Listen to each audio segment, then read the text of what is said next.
다윗을 비롯해 모든 백성이 자원하여 기쁨으로 하나님께 예물을 드리는 아름답고 감격적인 헌신이 있은 후에 다윗은 온 회중 앞에서 하나님을 송축하며 찬양합니다. 우리 성경에 이제 송축합니다라고 이제 번역되어 있는 이 단어의 본뜻은 복되십니다라는 뜻입니다. 그러니까 하나님의 거룩하신 그 이름과 행하신 일이 복되십니다라는 고백이에요. 더불어서 하나님만이 나의 복이시며 내게 복을 주시는 분이라는 고백이 담겨 있습니다. 그 복이 바로 히브리어로 브라카인데 이 복은 관계의 복, 관계에서 비롯되는 복이라고 할 수가 있습니다. 복의 근원이 되시는 하나님과의 올바른 관계에서 비롯되는 복이기 때문입니다. 하나님은 복의 근원이십니다. 다윗이 노래한 것처럼 모든 것이 다 주의 것입니다. 복의 근원이 되시는 하나님께서 당신과 올바른 관계에 있는 자에게 주시는 이 복이야말로 진정한 축복이고 우리가 누려야 될 축복입니다. 사도 요한 역시 이 축복을 간구하고 있습니다. 사랑하는 자여, 내 영혼이 잘된 같이 내가 범사에 잘되고 강건하기를 내가 간구하노라. 우리가 좋아하는 성경 구절인데 이는 브라카, 곧 하나님과의 올바른 관계에서 비롯되는 축복을 간구하고 있는 겁니다. 내 영혼이 잘된 같이 곧 하나님과의 올바른 관계가 되는 것이 중심이 되어서 하나님께서 그의 삶에 필요한 것들을 공급해 주시고 또 열어주시고 영육간에 강건하게 하시는 복을 주시기를 구하고 있는 겁니다. 그저 범사에 잘되고 강건하기만을 맹목적으로 구하는 것이 아니라 하나님과의 올바른 관계가 복인 줄 알고 그 복을 우선적으로 구하는 기도입니다. 이 우선적인 기도가 우리 가운데도 있어야 할 것입니다. 하나님과 올바른 관계 가운데 있게 되면 그 자체가 축복이고 은혜이며 넘치는 감사, 평안이 따르게 됩니다.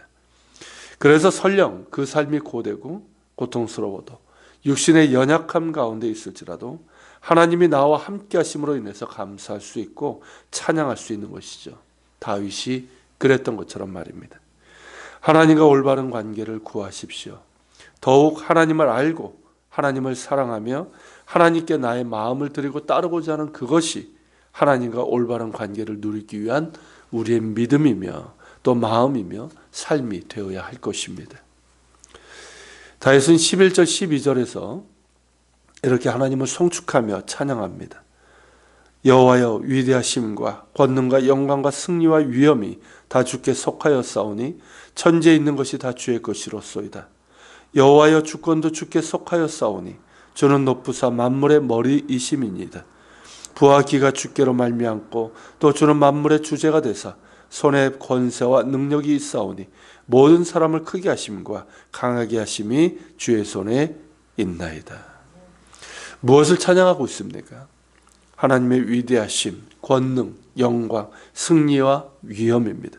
천지에 있는 것이 모든 것이 주의 것이라는 하나님의 주권입니다. 하나님의 높으심과 만물의 머리심과 또 부귀와 하나님으로 말미암고 만물의 주제가 되셔서 그 권세와 능력으로 행하고 계심을 찬양하고 있습니다. 모든 사람을 크게 하시며 강하게 하심도 주님의 손으로 된 것이라는 것을 찬양하고 있습니다. 이렇게 다윗이 찬양한 내용은 결국 뭡니까? 하나님의 성품, 속성에 관한 것이고 또한 하나님의 영광과 주권과 권세에 대한 것입니다. 저는 다윗의 이 찬양을 보면서 이것뿐만 아니라 시편 찬양도 마찬가지고요.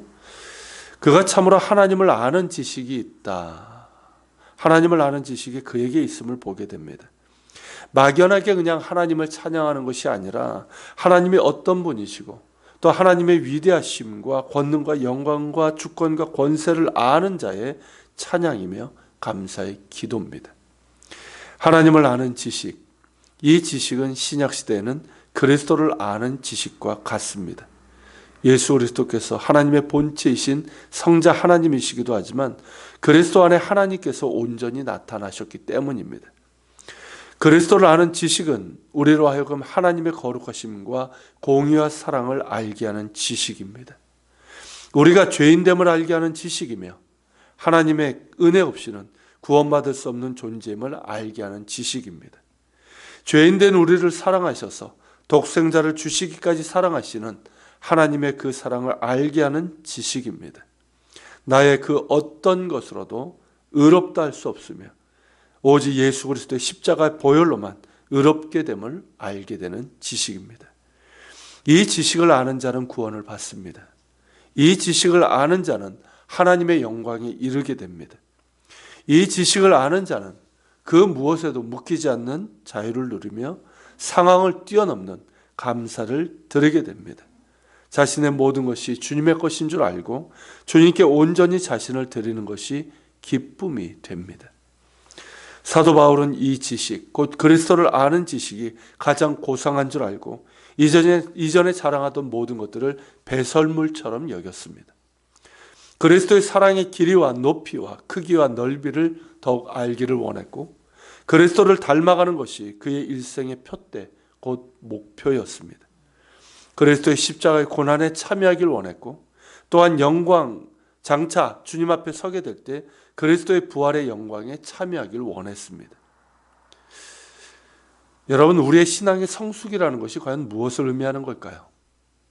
그저 신앙의 연수가 쌓이고 직분을 받고 성경에 대해서 아는 것이 많아지는 것, 그런 걸까요? 하나님을 아는 지식이며 그리스도를 아는 지식이 자라고 커지고 깊어지는 것입니다. 그것이 곧 우리의 신앙의 성숙이며 우리가 나아가야 될 방향이고 목표입니다. 신앙 연수가 많아졌고 직분도 맡았고 무언가 아는 것 같고 무언가 하는 것 같은데 정작 그리스도를 아는 지식에 있어서는 별로 말할 것이 없다면 과연 그것을 가지고 신앙의 성숙을 말할 수 있겠습니까? 실제로 교인들을 보면 그리스도를 아는 지식에는 그닥 관심이 없고 팀 켈러가 말한 것처럼 내가 만든 신을 하나님이라 그리스도라 하면서 그렇게 믿고 있는지도 모르겠습니다. 참으로 염려스러운 일입니다. 참된 신앙의 내용이자 성숙은 그리스도를 아는 지식이고 그리스도를 통해서 하나님을 아는 지식입니다. 다윗도 그랬고 사도 바울도 평생을 사모하며 구한 것이 하나님을 아는 지식, 곧 그리스도를 아는 지식이었습니다. 이 지식은 단지 성경을 공부해서 얻는 지식이 아닙니다. 물론 성경을 통해서 우리는 하나님에 대해서, 그리스도에 대해서 알아야 합니다. 그러나 진정한 삶은 우리의 마음을 다해서 주님을 사랑할 때 주어지는 지식입니다. 그리고 즐거움으로 주님을 따르고자 할 때 주어지며 무엇보다 예수님을 닮고자 할 때 주어지는 지식입니다. 그러므로 이 지식은 커지고 많아지고 깊어질수록 예수님을 닮은 향기가 납니다. 그 인격과 말과 행동에서 그리고 섬김과 봉사에서 예수님을 닮은 모습이 나타납니다. 이 지식은 곧 성령의 열매이며 하나님의 영광을 드러내는 지식입니다. 이 지식을 사모하는 우리가 되기를 바랍니다. 우리에게도 다윗처럼 바울처럼 하나님을 아는 지식, 그리스도를 아는 지식이 더욱더 커지고 자라고 성숙해지기를 소망합니다. 같이 기도하겠습니다. 오늘 말씀을 기억하면서 기도합시다. 주님, 다윗의 이 찬양, 우리의 가슴을 뜨겁게 하는 이 찬양은 정말 하나님을 아는 지식 가운데서 나온 겁니다. 주님, 우리에게도 하나님을 아는 지식, 예수 그리스도를 아는 지식을 허락해 주옵소서. 그저 막연히 우리가 하나님을 안다고 하지 않게 하시고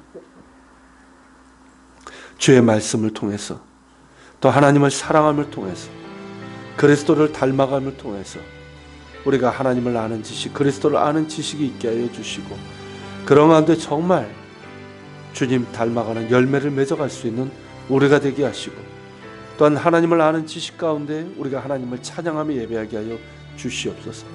송축하리로다 복되신 그 이름을 찬양합니다. 우리 말씀을 기억하면서 같이 기도합시다.